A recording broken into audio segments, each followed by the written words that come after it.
Hi hello नमस्कार सर्वांना. मी सारिका तुमचं सर्वांचं स्वागत करते आपल्या नवीन व्हिडिओमध्ये.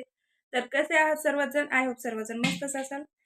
तर आजचा व्हिडिओ खूप इंटरेस्टिंग होणार आहे, तर व्हिडिओ शेवटपर्यंत बघा.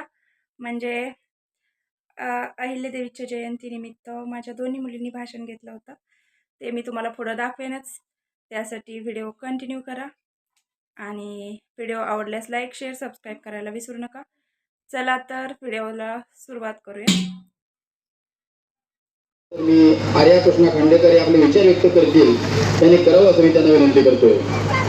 आर्या कृष्णा खांडेकर हे आपले पुण्यश्लोक राजमाता देवकरांच्या बद्दल दोन शब्द आपल्या समोर व्यक्त करणार त्यांनी करावं असं मी त्यांना विनंती करतो. सर्व मान्यवरांनी आपण पुण्यश्लोक राजमाता देवकरांच्या प्रतिमेचं पूजन करावं असं मी त्यांना विनंती करतो. राण्यासारखे झाले या जगात, राण्यासारखे झाले या जगात, पण पुण्यश्लोक कोणीही नाही, पण पुण्यश्लोक कोणीही नाही. गर्व जिचा आहे या मराठी हृदयाला, एकच ती महाराणी अहिल्यादेवी होळकर झाली, अहिल्यादेवी होळकर झाली. सर्वांना नमस्कार. अहिल्यादेवी होळकर यांच्या जयंतीनिमित्त खूप खूप शुभेच्छा. त्यागालाही लाज वाटावी, त्यागालाही लाज वाटावी. इतका महान त्याग तुझा, इतका महान त्याग तुझा.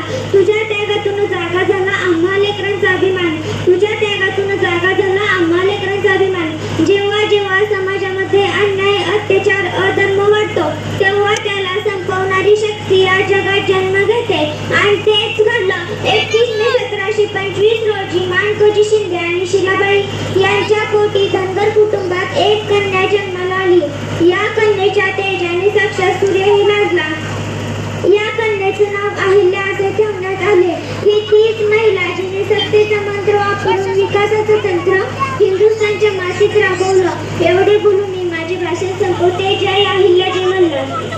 शक्तीची प्रतीक अहिल्यादेवी होळकर यांच्याबद्दल बोलायला आहे. अहिल्याबाई यांचा जन्म 31 मे 1725 रोजी अहमदनगर जिल्ह्यातील चौरी या गावात. त्या लहानपणापासून शूर, बुद्धिमान व दयाळू होत्या. लग्नानंतर होळकर घरात अधिपती आणि निधनानंतर त्या मालवाची राज्य उत्तम प्रकारे सांभाळले. एवढे बोलून मी माझे भाषण संपवते. जय अहिल्यादेवी म्हणणार.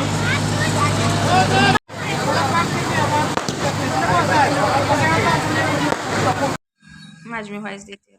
तर इथं बघा दीदी आणि प्रिया घरी आलं, ते भाषण त्यांचं झालं. फेटा वगैरे काढून ठेवला बघा आपण. ओमचा जिलेबी खायला छान छान आहे. त्यानंतर दुसऱ्या दिवशी सकाळी बघा ओम कसं खायला जिलेबी. छान छान आहे ना, छान छान आहे ना हवा. तर कसं वाटतं व्हिडिओ सांगा बरं कमेंट करून. आणि भाषण तुम्हाला कोणाचं आवडलं सांगा कमेंट करून. ओम बघा मला चालल्यासारखं करतोय आणि स्वतःच खातो. अशाच नवनवीन व्हिडिओसाठी चॅनलला सबस्क्राईब करून बेल आयकॉन प्रेस करा, म्हणजे तुम्हाला आपल्या नवीन नवीन व्हिडिओचं नोटिफिकेशन मिळेल. चला भेटूया नेक्स्ट व्हिडिओमध्ये. तोपर्यंत बाय.